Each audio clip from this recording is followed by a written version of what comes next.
Welcome to SRM news. Sultanabad ప్రభుత్వ ఆసుపత్రికి వచ్చే రోగులకు మెరుగైన సేవలు అందించాలని జిల్లా కలెక్టర్ కోయ శ్రీహర్ష తెలిపారు. బుధవారం జిల్లా కలెక్టర్ కోయ శ్రీహర్ష మండలంలోని కమ్యూనిటీ హెల్త్ సెంటర్, ప్రాథమిక వ్యవసాయ సహకార సంఘం కార్యాలయాలను తనిఖీ చేశారు. ఈ సందర్భంగా జిల్లా కలెక్టర్ కోయ శ్రీహర్ష మాట్లాడుతూ ఆసుపత్రి వచ్చే రోగులకు మెరుగైన వైద్య సేవలు అందాలని, ప్రభుత్వ ఆసుపత్రిలో ప్రసవాల సంఖ్య పెంచే దిశగా అవసరమైన చర్యలు తీసుకోవాలని, ఆసుపత్రి ఆవరణ చుట్టూ విద్యుత్ దీపాలు ఉండేలా చర్యలు తీసుకోవాలని మున్సిపల్ కమిషనర్ కలెక్టర్ ఆదేశించారు. 12,50,000 రూపాయల నిధులతో నూతనంగా కొనుగోలు చేసిన అల్ట్రాసౌండ్ స్కానింగ్ ఎన్ఎస్టీ యంత్రాలను కలెక్టర్ ప్రారంభించారు. అనంతరం సుల్తానాబాద్ మండలంలో ప్రాథమిక ఆరోగ్య సహకార సంఘం గోడౌన్ ఎరువుల షాపు తనిఖీ చేశారు.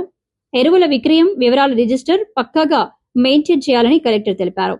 రైతులకు సరిపడా యూరియా అందుబాటులో ఉందని, ఎక్కడ కొరత లేదని, పంట విస్తీర్ణం ఆధారంగా యూరియా రైతులకు అమ్మాలని, ప్రస్తుత అవసరాలకే కొనుగోలు చేయాలని, అనవసరంగా యూరియా నిల్వ చేయొద్దని కలెక్టర్ తెలిపారు.